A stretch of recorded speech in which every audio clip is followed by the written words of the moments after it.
Señor Nas, entonces lo escuchamos. ¿Conoce bien la imputación? ¿Usted tiene los antecedentes? Perfecto. Hola. Sí. Bueno, en primer lugar, quiero hacerle saber a este tribunal mi disconformidad en cuanto a las imputaciones. No he tenido ninguna participación en los hechos que se me imputan, ni en el inicio ni en la prosecución de las mismas. En segundo lugar, he prestado servicios en la División de Informaciones en mi calidad de oficial subalterno, con la primer jerarquía de la oficialidad, que es su ayudante, y con 23 años de edad, en un estricto marco de obediencia debida y de subordinación, no solo a los superiores policiales y militares, sino también a los jueces federales, provinciales y militares. En mi calidad de auxiliar de la Administración de Justicia. En los hechos que se me imputan, como dije anteriormente, no he tenido participación, pero sí han tenido participación jueces de los 3 fueros, que en otra ampliación indagatoria y en su oportunidad daré a conocer con las correspondientes pruebas documentales. Con respecto a este contexto en el que ustedes están abocados, de manera parcial y asimétrica, dado que solamente se juzgan los supuestos delitos cometidos por las Fuerzas Armadas o de seguridad en la lucha contra el terrorismo, no se juzgan los delitos que cometió el terrorismo. Cientos y miles de víctimas de las distintas organizaciones terroristas que atacaron a la República, a las instituciones, a sus representantes, entre ellos ustedes, los jueces federales, que eran blancos de oportunidad y que nosotros tuvimos la obligación y la consigna de cuidarlos, y la sociedad en su conjunto. Como dije anteriormente, esos delitos no son juzgados por ustedes. Espero que en alguna oportunidad se haga. Con respecto a las figuras que las querellas y las fiscalías califican como genocidio y como delitos de lesa humanidad, los imputados, o sea, mis camaradas, quien les habla, y especialmente el representante de la tuición técnica a cargo del doctor Gonzalo Miño, no podemos encontrar en nuestros códigos penales o procesales tales figuras. Por lo tanto, se nos hace imposible defenderlos ante esas imputaciones. Vuelvo a repetirle, no está en el Código Penal, no está en el Código Procesal, ni siquiera en la Ley Orgánica Policial, mucho menos a la fecha de los supuestos hechos. Debe tener en cuenta este tribunal que las Fuerzas Armadas, que tomaron el poder el 24 de marzo de 1976 y que subordinaron a las fuerzas de seguridad y a las fuerzas policiales para este tipo de combate, fueron juzgados en la causa 1384 del año 84 por delitos comunes y no por esas figuras que esgrimen las fiscalías y las querellas, y de la cual el tribunal avala, porque así lo han demostrado en el juicio anterior. Bueno, la División de Informaciones, decía yo, de la cual presté servicios como oficial subalterno, era una división abocada a la lucha contra el delito, lo que hoy se denomina delitos complejos, específicamente los robos a entidades bancarias, los secuestros extorsivos, el narcotráfico, que estaba en sus inicios, y el terrorismo. Para nosotros, oficiales y agentes recién egresados, que habíamos sido preparados en las escuelas de policías para la lucha contra el delito, pero no para la lucha contra el terrorismo. Era una figura totalmente nueva. Era como si hoy se convocara a la policía a combatir contra los marcianos. Nosotros no sabíamos, o yo particularmente, qué era el terrorismo. Pero dadas las circunstancias, dada la función específica que se me había asignado, dada la generación y el contexto histórico, me vi involucrado en esa guerra subversiva, en esa guerra terrorista, por la que hoy estoy sentado aquí siendo juzgado. Pero vuelvo a repetir, no he cometido ninguno de los delitos que se me imputan, no he tenido participación, ni en el inicio ni en la prosecución. Por lo tanto, no solo me declaro inocente, sino ajeno a los hechos. A continuación, voy a dar lectura, voy a tratar de sucintarlo lo máximo posible, pero lamentablemente esto es extenso. Es porque una así lo requiere indagatoria, señor, es decir, no puede leer, no es un alegato, es contestar sobre los hechos que están ocurriendo sin lectura. Para una ayuda a memoria sí puede tener. Mire, si usted me coarta el derecho a leer, me está coartando el derecho a la le coarto, defensa. le digo simplemente. Yo lo que le quiero expresar, y obviamente no lo puedo saber de memoria porque no tengo esa capacidad. No, una ayuda a memoria puede tener. ¿Por qué razón yo estoy sentado acá? Para ello me tengo que referir al contexto histórico al que ustedes están abocados. ¿Por qué llegamos acá? No sé si me entiende, doctora. Sí, pero sucintamente porque, es decir, es una indagatoria donde usted ejerce su defensa material sin puede tener alguna ayuda a memoria, pero no puede venir con la indagatoria preparada. Eso le quiero decir. Le vuelvo a repetir, es imposible memorizar. Yo soy el autor de este escrito, nadie me lo ha escrito. O sea que puedo detallarlo, puedo ampliarlo, pero necesito forzosamente una lectura, porque hay fechas, hay nombres y hay términos que escapan a mi memoria. Bueno, lea sucintamente el contexto histórico. ¿Va a leer usted el contexto histórico? Es bastante complejo. No, por supuesto que es bastante complejo, y si usted no me lo permite, bueno, no lo hago, pero le digo que me declaro en estado de indefensión. Un resumen, haga un resumen del contexto histórico, eso le estoy diciendo. Gracias, doctora. Bueno, el objeto y la razón de esta declaración, a la que ustedes denominan indagatoria, tiene como finalidad, en primer término, develar lo que yo denomino una conjura, orquestada desde el terrorismo global y doméstico como garantes, en detrimento de nosotros que somos los perseguidos. Y al mismo tiempo, exhortarlos a ustedes, a través de esta declaración indagatoria, a una reflexión, con todo respeto, y a un retorno a la Constitución. Porque estimo que para que yo esté sentado acá se ha violado la Constitución. Se ha violado lo previsto en los códigos, como es el Código Penal, como es el Código Procesal, y todos los baremos que rigen nuestras leyes nacionales. Yo me considero privado ilegítimamente de la libertad ambulatoria y sometido a procesos ignominiosos, desaguisados y asimétricos, lo que ha motivado la denuncia por parte de nosotros, las víctimas, contra más de 80 magistrados del Foro Federal, ante el Consejo de la Magistratura, Derechos Humanos, Comisión Interamericana de Derechos Humanos, Presidencia de la Nación y otros organismos internacionales.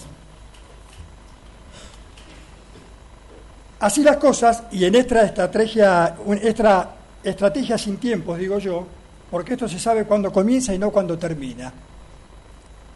Razón por la cual esta causa, que la Justicia Federal ha decidido dividirla en 4 partes y que data de más de 40 años, lleva 15 años de juzgamiento,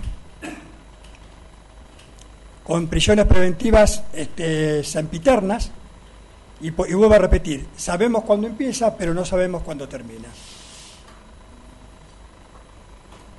Entonces digo que jueces e imputados se han transformado en beligerantes pseudo-judicializados, dado que el terrorismo internacional decidió continuar la guerra en ese campo de batalla, terreno sumamente fértil debido a la permeabilidad de determinados magistrados que se han transmutado o no en el brazo ejecutor o verdugo de esos designios. No, injurias no, señor. Es decir, es injuria para el tribunal y para los jueces que anduvieron anteriormente. Eso es una injuria, es decir, que nosotros violamos la Constitución. Y está imputando delitos. Doctora, es decir, yo digo con todo respeto... Trate de no injuriar al tribunal. Trate de no injuriar. Está injuriando a quien lo estamos juzgando por decir que violamos la Constitución y las leyes. Nosotros la única obediencia que tenemos de vida es a la Constitución y a las leyes. Y en ese marco está siendo juzgado. Se han respetado sus derechos constitucionales. Es cierto, lo único que le puedo reconocer que se han demorado estos procesos. Eso es cierto. Pero lo demás es una injuria para el tribunal. No es mi intención injuriar al tribunal ni faltarle el respeto. Le vuelvo a repetir, doctora, con el máximo de los respetos. No encuentro la figura de lesa humanidad y de genocidio en los libros que nosotros tenemos. Por lo tanto, considero que es una... No es una, es decir, es un marco. La lesa humanidad es un marco que viene de las constituciones, de un marco internacional. Es un marco ilegal. Bueno, usted diga que es un marco ilegal, pero no injuria a los jueces. Porque solamente la República Argentina está aplicando estas figuras para llevar adelante estos juicios. Razón por la cual, lo que dije anteriormente, los comandantes no fueron juzgados por delitos de lesa humanidad, fueron juzgados por delitos comunes. Entonces, ¿cómo puede ser que nosotros, que ni siquiera militares somos, después de 40 años, seamos juzgados por esas figuras? Con prisiones preventivas sempiternas, y le vuelvo a repetir, con juicios que se saben cuándo empiezan, pero no saben cuándo terminan. Sí, tú tienes razón. Vuelvo a repetir, no es mi intención injuriarlo. Y no quiero faltarle el respeto, doctora, pero al que le quepa el sayo, que se lo ponga. No, acá no se trata de eso. La asimetría y discriminación en el juzgamiento no solo no conmueve la garantía del principio constitucional de la ley previa, una de las mayores conquistas del pensamiento universal, que en su evolución, que data del año 1215, ha puesto a salvo a los ciudadanos de los caprichos de los déspotas de turno, sino que se desdibuja, a moderado que se observe, cuando el gobierno precursor, me refiero al gobierno anterior, guarida de delincuentes, narcotraficantes y terroristas internacionales, integrado por cuadros pertenecientes a las organizaciones terroristas Montonero, ERP y otras afines, parientes por cognación o afinidad, pidió juicio político para la destitución de los jueces federales que concedieran cualquier beneficio legal ajustado a derecho a personas acusadas por ellos de violación a los derechos humanos durante la década del 70.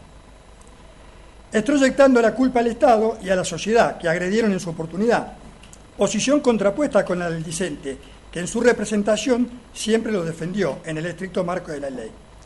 La solicitud de mención, es decir, de destitución de esos jueces federales que aplicaban la ley, fue cursada a un Consejo de la Magistratura, que debiera haber sido plural según la Constitución, pero que había sido reformado con objetos espurios, integrado por un oficial de la organización Montoneros, llamado Carlos Kunkel, nombre de guerra Manuel, al que Néstor Kirchner, hoy difunto, llamaba mi jefe, y el que fuera detenido en la provincia de Corrientes el 8 de octubre del año 1975, imputado de actividades terroristas contra el Estado constitucional, entre ellos el ataque al Regimiento 29 de Monte, acaecido el 5 de octubre del año 1975. Una militante estanilista, actual diputada, Diana Conti, es actuaria de la Cámara Federal que presidía Eugenio Zaffaroni, con el asesoramiento del llamado Horacio Berbisky, nombre de guerra Perro, socia Alberto Salazar, oficial primero de la organización terrorista Montoneros, triple agente, primigeniamente al servicio de la Policía Federal Argentina y luego de la Fuerza Aérea. Esa era la gente que regenteaba el Consejo de la Magistratura y que ordenaba el relevo de esos jueces que actuaban a derecho. Decenas de magistrados, entre ellos una Cámara Federal en pleno, y 8 miembros del cimero Tribunal Penal de la Argentina, o sea, la Cámara Nacional de Casación, son expulsados y son destituidos por el solo hecho de dictar excarcelaciones a los efectos de eludir las prisiones preventivas sempiternas, que aún persisten, a uniformados y civiles, entre ellos jueces federales, sacerdotes, detenidos sin condenas, provocando una implosión en el seno de la justicia federal, cuya impronta aún no puede ser obturada. Conjuración que se suscita con la complicidad y el consenso de políticos, que hoy paradójicamente la sociedad y los medios demandan su expurgación. Así las cosas, el procurador general para ese entonces, el doctor Esteban Rigui, nombre de guerra Bebe, miembro de la organización terrorista Montoneros, designado por los Kirchner para tal función, impone los calificativos que yo hoy discuto: terrorismo de Estado, genocidio, perseguidos políticos y lesa humanidad, contrariamente a lo previsto en la Convención de 1948, artículo 2, del que se retiró a solicitud de la Rusia comunista la mención del grupo político de la figura de genocidio. O sea que en el año 1948, a solicitud de Rusia y de los Estados Unidos, se retiró la figura de genocidio. Entonces es una contradicción, una dicotomía, que hoy las querellas planteen a las personas detenidas o a los denunciantes como perseguidos políticos. O es genocidio o no son perseguidos políticos.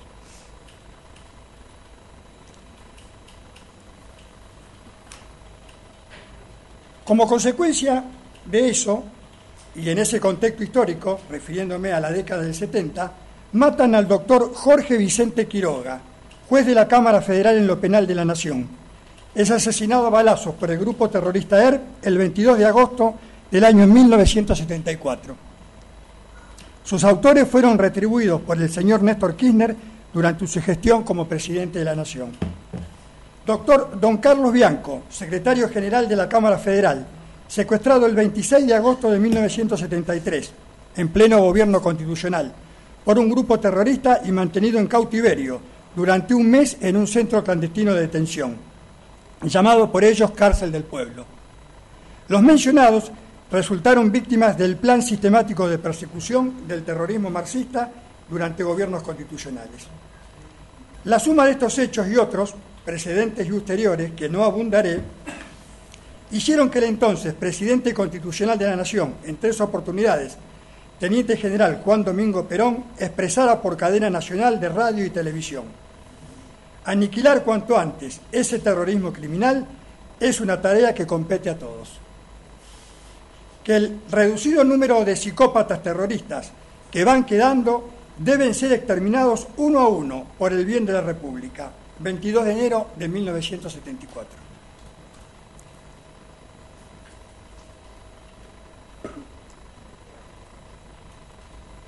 Al respecto, el actual Ministerio de Defensa de la Nación acaba de desclasificar y enviar al Museo de la Memoria, por orden del Poder Ejecutivo, el decreto secreto 132/74, de fecha 27 de abril de 1974, dictado por el entonces presidente de la Nación, Juan Domingo Perón, el que ordenaba la persecución del terrorismo, sean violentos o no.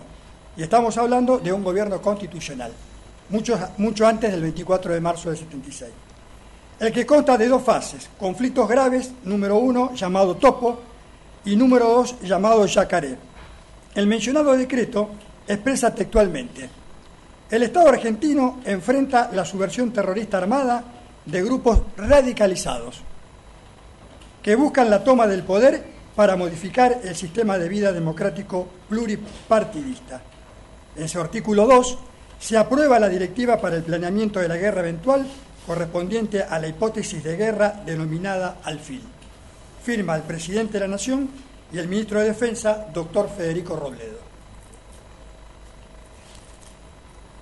De más de 4 décadas, el mismo tiempo que lleva esta causa, el doctor Alberto Natalio Nisman, fiscal federal de la Nación, muere de un balazo en la cabeza. El 17 de enero del año 2015, después de acusar a la señora Cristina de Kirchner, por entonces presidente de la Nación, de ordenar o diseñar y ejecutar un plan de encubrimiento criminal terrorista que desvinculara a los acusados iraníes del atentado a la mutual israelita AMIA, acaecido el 18 de julio de 1994, con el saldo de 84 muertos y cientos de heridos.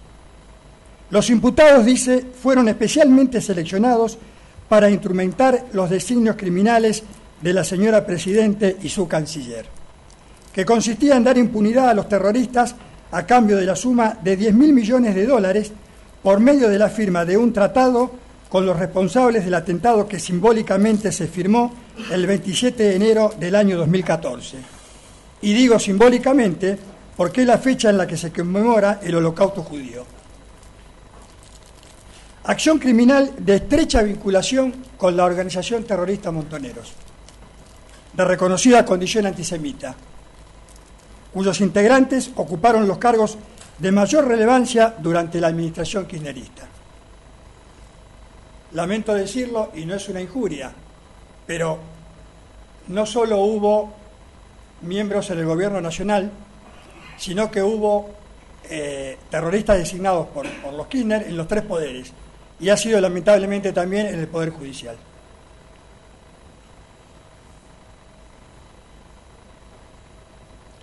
En ese momento me pareció estar experimentando una especie de déjà vu, pero no solo como un algo ya vivido, según reza la creencia más difundida, o como un solo error de nuestro cerebro, en palabras de San Agustín, sino algo mucho más difícil de explicar. Antes bien, sentí como si numerosos déjà vu se hubieran encadenado en nuestra suerte de errores en mi cerebro. Y al transcurrir el pasado, para cotejarlo con el presente, a modo de verbigracia, los terroristas decían: pisamos tierra cubana con un sentimiento musulmán en la Meca. Roberto Santucho, 1976. Ejército Revolucionario del Pueblo. Montoneros, Eduardo Firmenich. Domingo 12 de septiembre de 1976. Operación Septiembre Negro. Asesinan 11 policías y 2 civiles, con más de 60 heridos y mutilados en la ciudad de Rosario.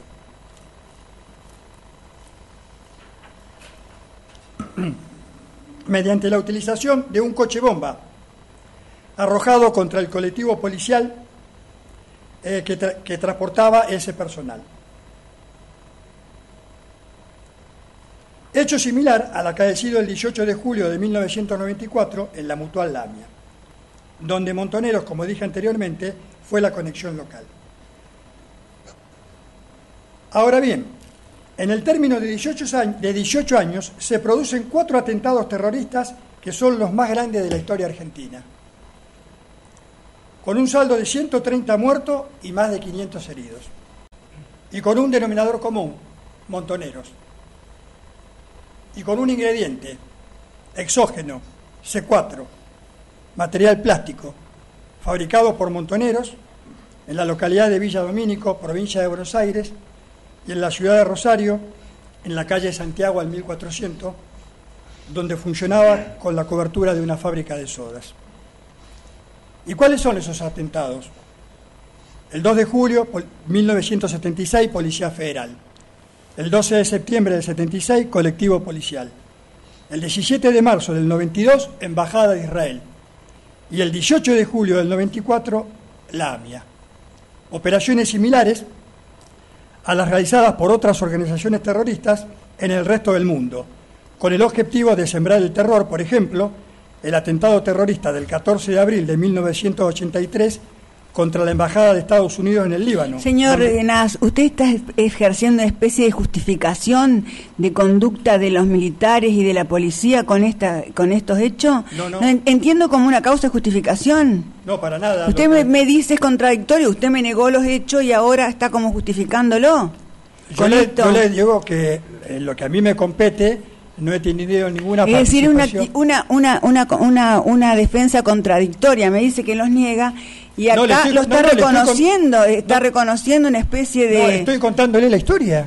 Está contando No la estoy historia como una defendiendo- especie de justificación, como una causal de justificación de conductas, así se llama en el Código Penal. Bueno, doctora, esa es una interpretación que usted hace, no es la mía. Contradictorio, por eso le digo. Perdóneme, no es la mía.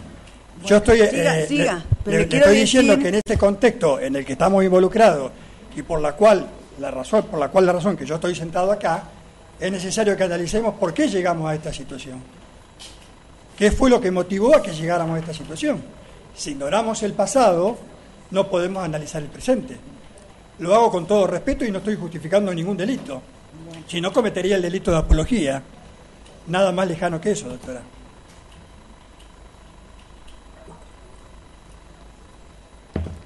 Y debemos tener en cuenta que los denunciantes o testigos en esta causa, como dije anteriormente, en su gran mayoría pertenecieron a distintas organizaciones terroristas que atacaron la República durante la década del 70, Montoneros, ERP y otras afines.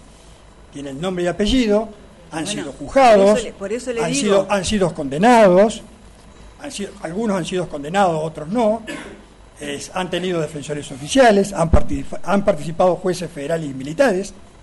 Entonces no podemos negar de que hubo terrorismo, de que se llamó Montonero ERP u otra organización. Porque si negamos ese contexto, entonces, ¿qué hago yo acá? ¿Cuál es la razón por la cual yo estoy acá? Con todo respeto al tribunal, le vuelvo a repetir, no es mi intención ni injuriarlo, ni cometer el delito de apología de los crímenes. No justifico ningún delito. Le digo más, yo no he secuestrado, yo no he torturado, yo no he matado. Son normas que están en contra de mis principios y mis valores. ¿Puedo continuar? Sí, continúe. Gracias.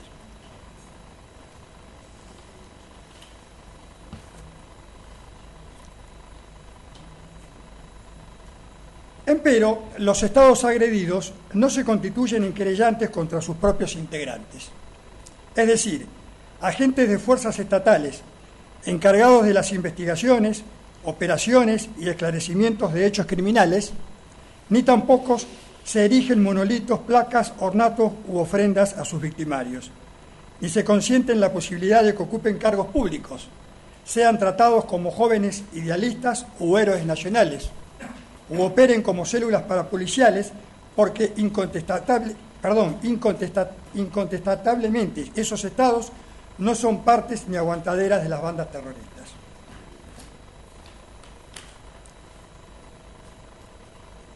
Al anuario que hago referencia, y al margen de toda ley, el 10 de octubre del año 1977, la organización terrorista Montoneros producía y publicaba un manifiesto clandestino y revolucionario a sus diferentes cuadros de combate, que expresaba: a los militares y policías no pudimos doblegarlos por el temor al combate. Cuando llegue el tiempo de la política y sobrevenga en ellos el temor a practicarla, porque no saben hacerla, porque la desconocen, será el momento de derrotarlos en ese campo.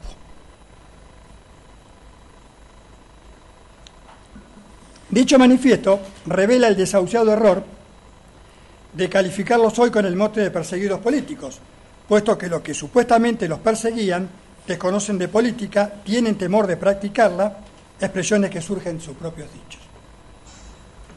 Con respecto a eso, y dada mi condición de policía y de auxiliar de la Administración de Justicia, yo nunca perseguí a nadie por su raza, su religión o su condición política. Y para este caso específico, si en alguna oportunidad se persiguió a un elemento terrorista, ha sido por su condición de delincuente terrorista y por el acto previo que prevé la ley. Bueno, ¿y a quién persiguió en su condición de terrorista? Como dice ¿Cómo? usted, ¿a quién persiguió en su condición de terrorista? Le interrogo. No voy a contestar preguntas del tribunal, ni de las querellas, ni de las partes. No, está diciendo que persiguió, por eso le pregunto. No voy a contestar preguntas. Dije que si en alguna oportunidad perseguía, repito, a una persona por su condición de terrorista, no lo hice por el hecho previo, y lo hice por su condición de delincuente, o porque mató a una persona, o porque colocó una bomba, o porque estaba robando un auto, por la condición de delincuente. No importa la finalidad, sino el fin justificaría los medios.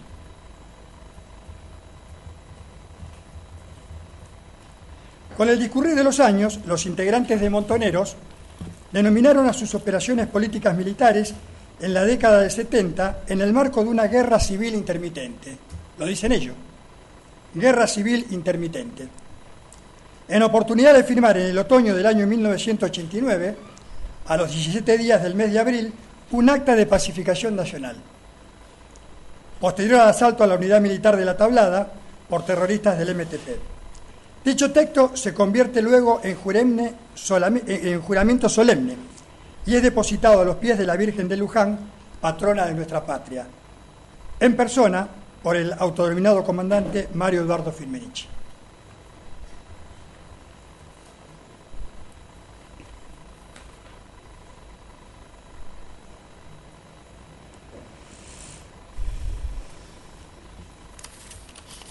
Convengamos también que la supuesta imprescriptibilidad de la acción penal a la que recurren los jueces no habilita a la barbarie ni se contrasta con dictámenes de supremos tribunales europeos y con la resolución de la Fiscalía de la Corte Penal Internacional que se estriba en la insubsistencia de la acción penal y el principio conclusional de dichos procesos. Me refiero específicamente a la causa denominada Martín Balsa, expediente C0OTP 385/13, La Haya, 8 de enero del año 2014. En esa causa, el entonces general Martín Balsa es acusado por los supuestos delitos de lesa humanidad, en el marco de su participación en la guerra contra el terrorismo. ¿Qué resuelve la Fiscalía de la Corte Suprema? En efecto, por aplicación de los artículos 22 y 24 del Estatuto de Roma, como resulta, se fijó la irretroactividad de la ley penal. Artículo 299 de la aplicación de estos delitos y por el artículo 13 de la ley de implementación se ratificó ese principio, al que los magistrados del Fuero Federal hasta hoy parecen ignorar. A mi criterio, violando el principio de consistencia.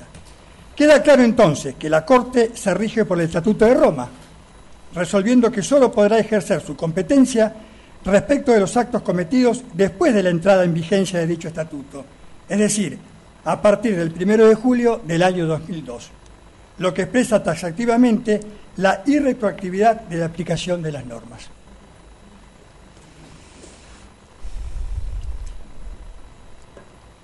Por otro uso, la Cámara Federal en la causa 1384, como dije anteriormente, juzgó a los comandantes por delitos comunes y no por los delitos de genocidio, ni de terrorismo de Estado, ni de lesa humanidad.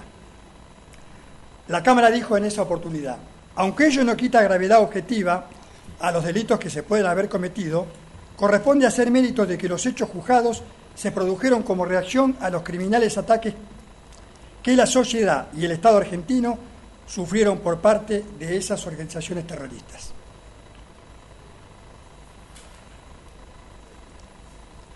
Por otro andarivel, igual temperamento que el de la Fiscalía de la Corte Penal, adoptaron la Audiencia Nacional de España el 28 de enero del año 2016.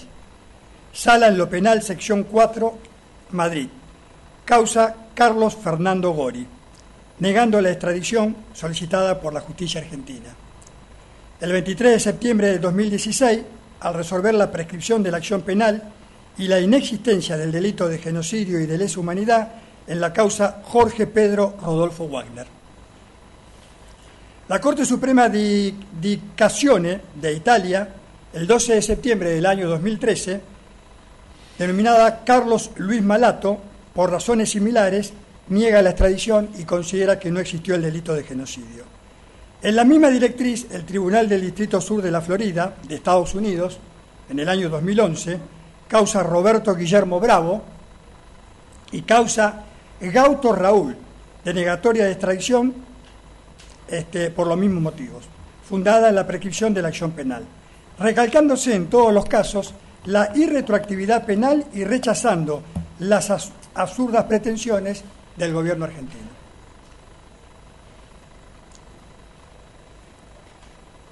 Como más temprano se exponía, y a los fines de tecnicidad y de objetividad que la presente requiere, y en la búsqueda de justicia, verdad y memoria completa, excluyente de todo relato, de todo odio y de toda infamia,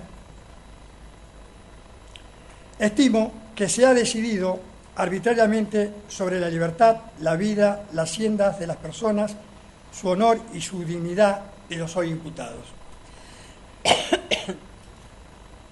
Razones que están contempladas en nuestra Carta Magna, incluyendo a los encargados de los canales recursivos que el supuesto ordenamiento procesal prevé, y donde los dichos no tienen incidencia en el resultado de las decisiones, y para la mayoría de los casos, salvas contadas y exiguas excepciones, siempre van en detrimento del recurrente. Lo que hace que no haya defensa o asistencia técnica que pueda resistir esta detractora ingeniería montada durante la última década y que a mi criterio aún persiste. Que los objetivos en busca de legalidad y administración de justicia resulten en la mayoría de los casos inasequibles, debido a la pérdida de independencia. Ello es así tan pronto se repara que las denuncias presentadas contra el Estado argentino se sustentan precisamente en el modo abusivo y discriminatorio con que ejercen sus facultades algunos integrantes del Poder Judicial que intervienen en estos procesos.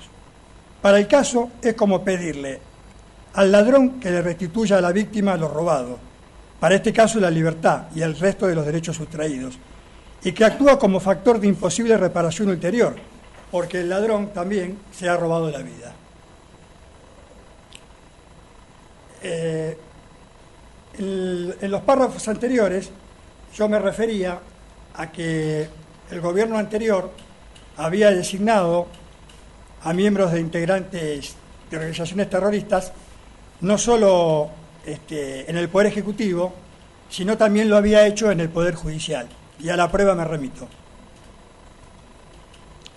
El caso del doctor José Pérez Villalobos y Alicia Noli, integrantes de la organización terrorista Ejército Revolucionario del Pueblo, integrantes del Tribunal Oral Federal de Santiago del Estero, que actuaron como jueces de la organización a la que representan y responsables de la muerte en cautiverio forzada de los señores Cayetano Fiorini, de 86 años, y Arturo Liendo Roca, de 82.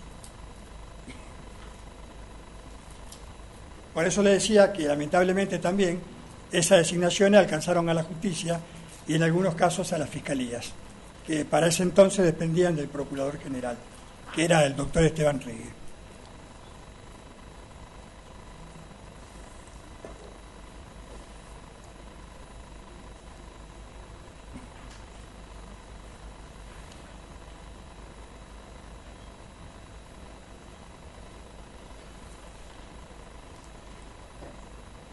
Lo precedentemente revelado motivó que con fecha 4 de abril del año 2016, el abogado auditor asesor de la Unidad de Ministros, dependiente del Ministerio de Justicia de Derechos Humanos de la Nación, doctor don Gustavo Getar, por encomienda del señor Ministro de Justicia y Derechos Humanos de la Nación, doctor Germán Carlos Garabano, procesara un informe.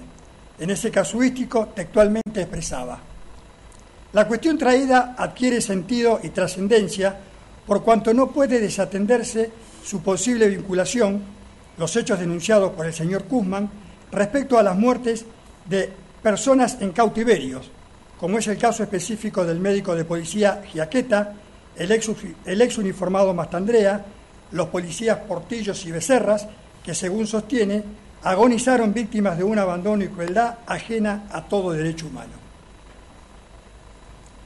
Para ese caso, yo he sido testigo y tengo un ejemplo, que es el de un suboficial mayor, perteneciente a la Policía de Rosario, privado de su libertad en el penal policial en el año 2013, que agonizó durante 30 días antes de su muerte en el penal policial, porque la Fiscalía, que en ese entonces presidía el doctor Gonzalo Estara, se oponía a su arresto domiciliario. Finalmente, y después de denodados esfuerzos por parte de la defensa, que presidía en ese momento el doctor Miño, se logró que fuera trasladado a su domicilio y poco tiempo después, es decir, transcurrido 10 o 15 días, el suboficial fallecía. Fallecía padeciendo un cáncer terminal de páncreas. Tomamos fotografía al respecto y así permanecía en el penal policial el nombre de los derechos humanos, suboficial mayor Portillo. Eso hizo que el ministro de Justicia de la Nación encomendara esa misión a un abogado auditor, y que es el que acabo de darle lectura.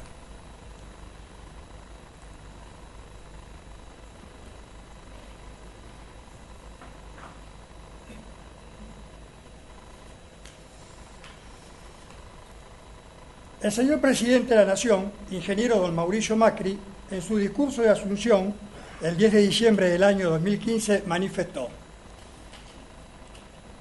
o sea, no lo digo yo, lo ha dicho el presidente de la Nación: voy a ser implacable con todos aquellos que de cualquier partido o filiación política, sean propios o ajenos, dejen de cumplir lo que señala la ley. No habrá tolerancia con esas prácticas abusivas. No hay principio ideológico que pueda justificarlas. No puede haber jueces militantes de ningún partido. A quienes quieran serlo, le decimos claramente, no son bienvenidos a esta gestión. La justicia está para ayudar a las personas a resolver sus conflictos con la aplicación debida de la ley, y tiene que hacerlo con celeridad. Justicia tardía no es justicia. A posterior, con fecha martes 26 de julio del año 2016, Macri decía: el kirchnerismo dejó el poder, pero hay jueces y fiscales de justicia legítima que en todos lados obstruyen la política o creen en la abolición de las leyes y del Código Penal.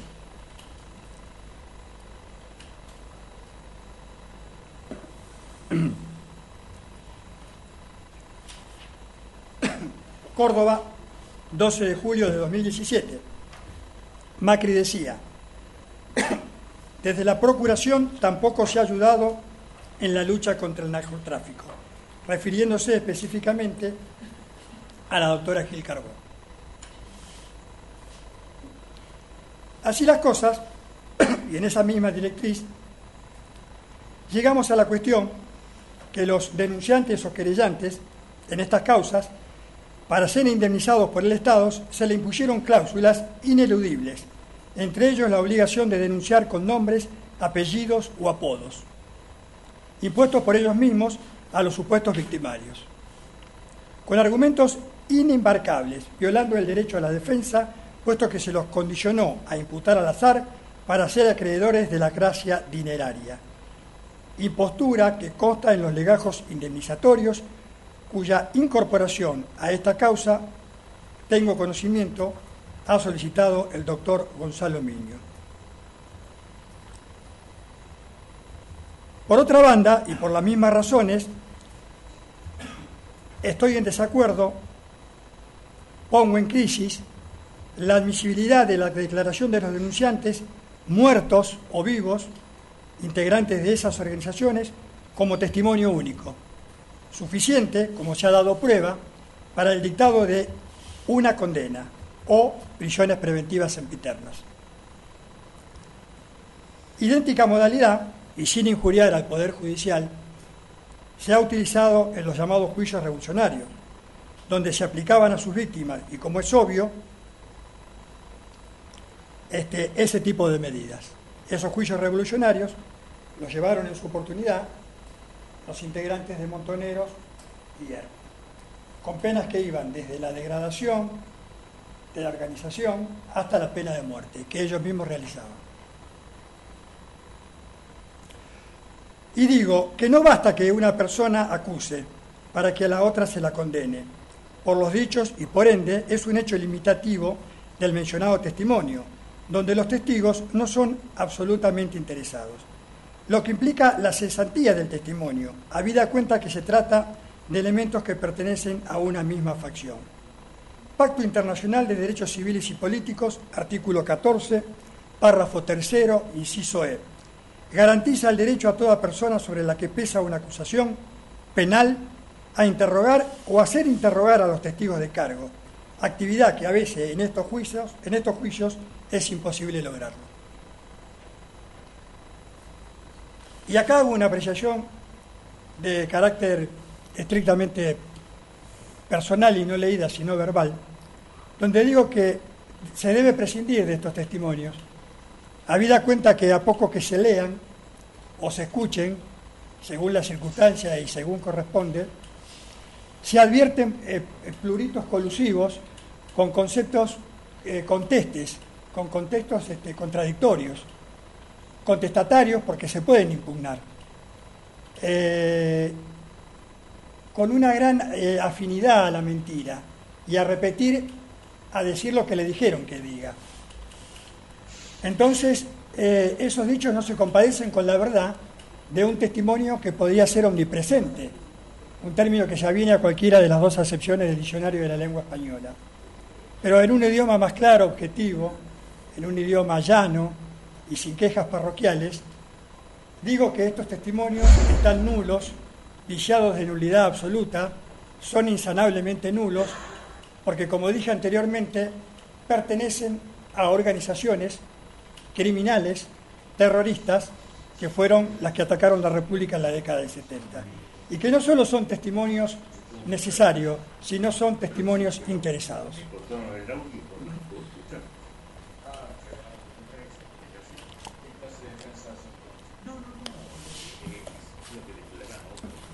Y un ejemplo patente y reciente de ello ha sido la causa Maldonado, la causa Sebastián Maldonado, donde se lo ha acusado al Estado argentino. ¿No va a sacar esa causa a reducir acá? Sí, porque tiene similitud con estas causas. Se hablaba de la desaparición forzada de una persona, se hablaba de la desaparición forzada previa tortura por parte de fuerzas de seguridad federales. Tiene similitud con estas causas, ¿cómo que no? No tiene donde nada se que pudo ver. determinar inclusive que los testigos que prestaron declaración en primera instancia habían cometido el delito de falso testimonio. ¿Por qué? Porque pertenecían a una misma facción criminal, que en este caso es la RAM, una organización terrorista mapuche que está operando. Perdón que lo en el sur del interrumpa, país. pero el juez va a determinar. Es decir, los testigos de una parte también pertenecían a una misma institución, que era prefectura o gendarmería, no recuerdo. Sí. Y las otras a la misma. Es decir, el juez debe determinar la correspondencia de esos testigos con otra prueba. Y así se ha hecho, y usted tiene la requisitoria fiscal donde dice declaración de tal testigo, la prueba documental, la prueba que también integra el servicio de información. No hay una única. Si usted leyó la imputación del señor fiscal general, no hay una imputación que diga con el testigo nomás. Usted me está diciendo que aparte de la denuncia hay otros testimonios que refuerzan la acusación. No, estoy diciendo que hay otra prueba documental, informe, otra prueba que no tiene nada que ver con la testimonial.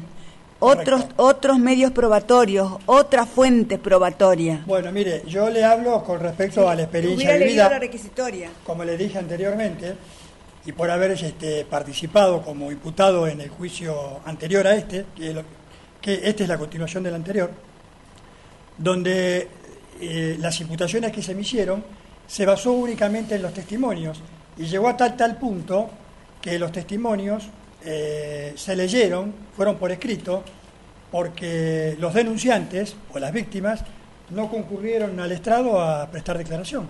Por lo tanto, se me cortó el derecho a la defensa y que yo, a través de mi defensor, pudiera preguntar o repreguntar. Las 7 personas que se me imputaron los delitos no prestaron declaración en este tribunal. Entonces, basado en esa experiencia, estimo, y se dictó sentencia condenatoria, que no está firme.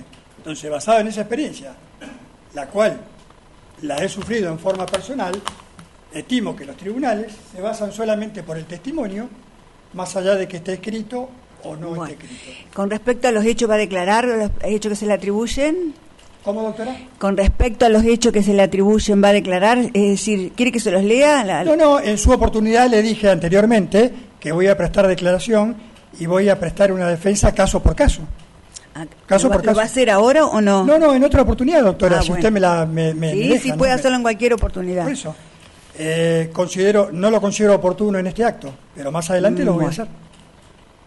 ¿Terminó, concluyó su declaración? No he terminado. Bueno, escuchá. Había quedado en el caso Maldonado, lo dejo sin efecto. No, es decir... Bien. A la prueba me remito.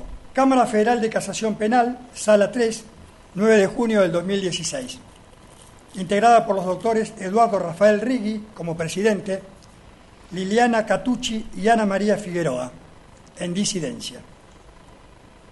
Asistido por el prosecretario de Cámara, Walter Magnone, con el objeto de dictar sentencia en la causa número 16/2012, caratulada Carrizo Salvadores Carlos Eduardo del Valle y otros. Recurso de casación. En uno de sus trancos resolutivos, la Cámara expuso: se descarta el testimonio de los testigos por ser integrantes de una misma facción criminal. Se niega la validez del relato de los testigos por considerarlos afectados.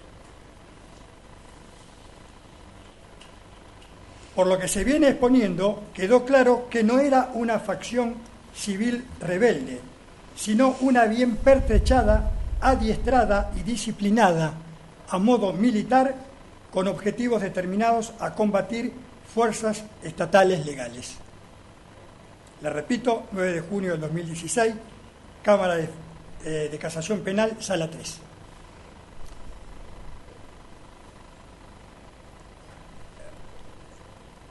Mi ampliación indagatoria, que vengo exponiendo, se basa en estos hechos, en estos dichos, avalados por la justicia.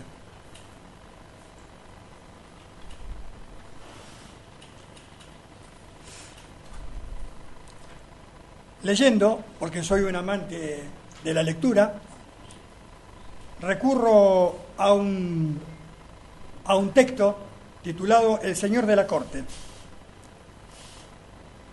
cuya autora es la señora Natalia Aguar, Ediciones Editorial B, marzo del año 2017, que consta de 468 páginas.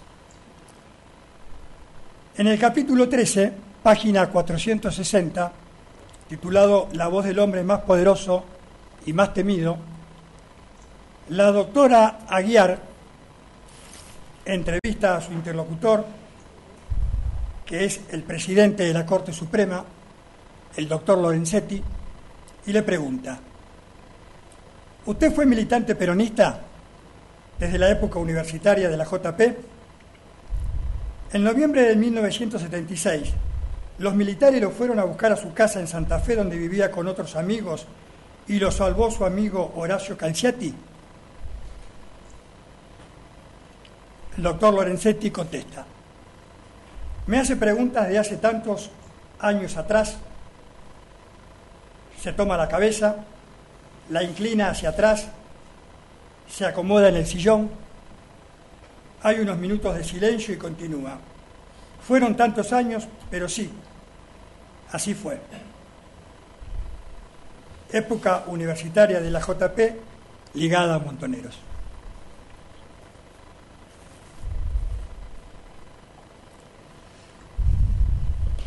Sobran las palabras, entonces. Si me remito a lo escrito en ese texto, el excelentísimo señor presidente de la Corte Suprema de Justicia de la Nación, designado por el matrimonio Kirchner, ha sido integrante de esa facción.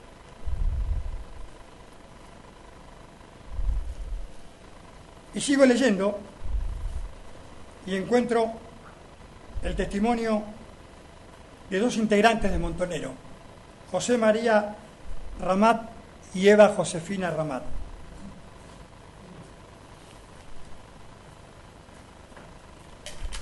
Dicen haber pertenecido a esa organización, haber sido compañeros de lucha del doctor Lorenzetti,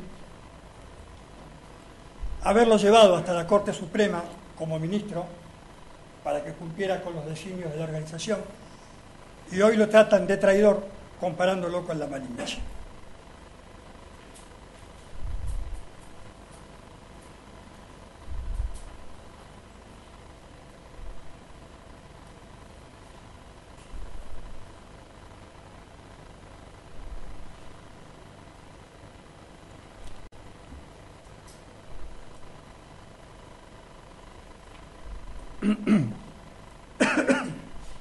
Con respecto a la participación del Estado en estos juicios, perdón por la tos. Sí, no importa. Como querellante, a través de la Secretaría de Derechos Humanos, dependiente del Ministerio de Justicia, es una apreciación personal y no voy a injuriar al Estado. Estimo que es un Estado que padece del síndrome de Estocolmo, porque es un Estado que se ha enamorado del victimario. Y si bien tiene las facultades para hacerlo, estimo que también debería hacerlo en representación de las víctimas del terrorismo, que son miles.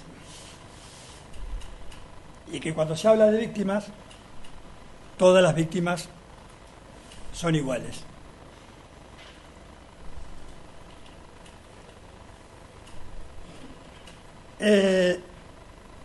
Este Estado, y sigo usando mi criterio, deberá buscarle un antídoto a ese síndrome de Estocolmo, porque yo estimo, de acuerdo a los últimos hechos, y que han sido de conocimiento público, dentro de 10 años, de 15 años, o mucho menos tal vez, este Estado, o sus autoridades que hoy lo representan, también pueden ser llegados a juzgar como nosotros, dados que en reiteradas oportunidades han sido acusados sus integrantes, entre ellos el presidente de la Nación, el doctor Garabano y el mismísimo doctor Abreu, por violación a los derechos humanos, por delitos de lesa humanidad. Y vuelvo, repito, el caso de Maldonado y el caso del mapuche Nahuel, fallecido recientemente en el sur del país.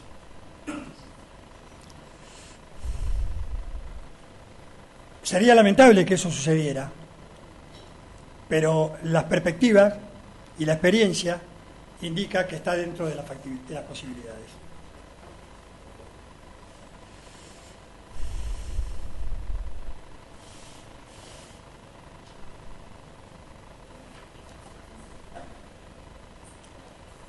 En esta nueva estrategia terrorista para Latinoamérica, siempre en la misma directriz, en el 23º encuentro del Foro de San Pablo, desarrollado en Nicaragua, Managua, el 17 de julio del año 2017, bajo la dirección del Frente Sandinista de Liberación, que preside Humberto Ortega, por ausencia de su fallecido presidente fundador, Fidel Castro, se decidió continuar con las directivas sediciosas de suplir el método de guerra de guerrillas por el de la guerra piquetera o indigenista, con apariencia social y de pueblos originarios, cuyo único objetivo es el de desestabilizar las democracias en América, calificadas por ellos como neoliberales. Se suma a esta la guerra o terrorismo híbrido del siglo XXI, que se manifiesta a través de fuerzas irregulares, como la RAM, altamente entrenadas y que operan de manera encubierta al servicio de un Estado extranjero, y a la que ustedes en algún momento serán convocados para juzgar. A continuación, y para dar finalización a esta indagatoria, quiero dar lectura a los conceptos vertidos por algunos profesionales del derecho, abogados, constitucionalistas, que se refieren específicamente a estos juicios a los que yo hoy estoy siendo sometido. Doctor Adolfo Roberto Vázquez, ex juez federal de la Cámara en lo Civil y Comercial, ex ministro de la Corte Suprema de Justicia de la Nación, autor del ensayo titulado Asalto a la Justicia, de Editorial Sudamericana, año 2016.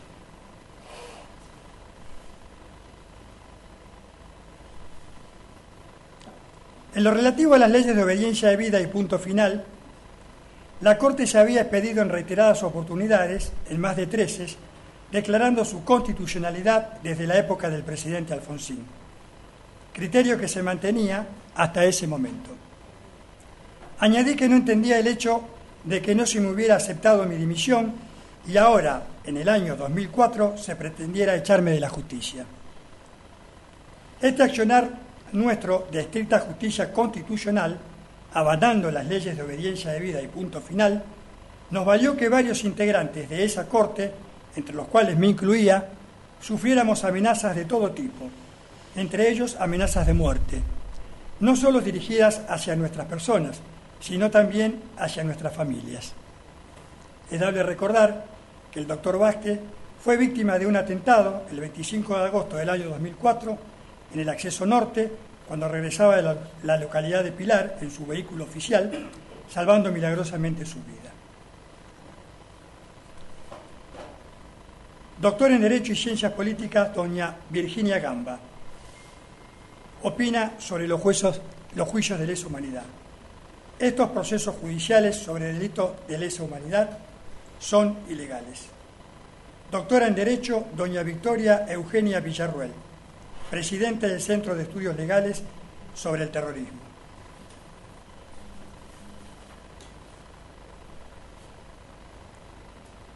Aquí dice, la decisión de comenzar con estos juicios de lesa humanidad es delictivo según opina Roxin. Serían en este caso los jueces los autores del delito. No lo digo yo, lo dice una abogada. Puede ser dolo directo o eventual. Digamos que los jueces de primera y segunda instancia no son nada más que ejecutores de una política que empezó en el 2003 con el kirchnerismo, por iniciativa de ese Poder Ejecutivo. Pasa al Poder Legislativo con una nulidad absurda, porque no tenían facultades para anular las leyes de obediencia debida y punto final. Mucho más aún cuando habían conferido derechos. Profesor don Luis Alberto Romero, estos juicios afectan dos principios básicos de la democracia, el Estado de Derecho y los derechos humanos. Cuando se reabrieron estos juicios, en el año 2005, la idea de justicia había sido desplazada por la de retaliación o revancha. El gobierno, con una idea preconcebida sobre la necesidad de una punición extrema, designó jueces y fiscales militantes, la mayoría de estos ad hoc. Doctor Alberto Rodríguez Galán, los principios de legalidad y retroactividad de la ley penal más benigna, cosa juzgada, derechos adquiridos, no solo están en el texto de la Constitución Nacional, sino en su espíritu y más aún constituyen la esencia del constitucionalismo clásico de los siglos XVIII y XIX. Principios que no han sido modificados, que tienen varios siglos de vigencia y que nunca han sido cuestionados. Doctor don Daniel Sapsay, el documento sostiene gran parte del universo jurídico de Argentina, con la sola exclusión de individuos fuertemente ideologizados, ha tomado conciencia del grave estado de situación que afecta a los detenidos acusados de delitos de lesa humanidad, mal llamados de lesa humanidad, que viola elementales nociones de justicia y sus derechos humanos.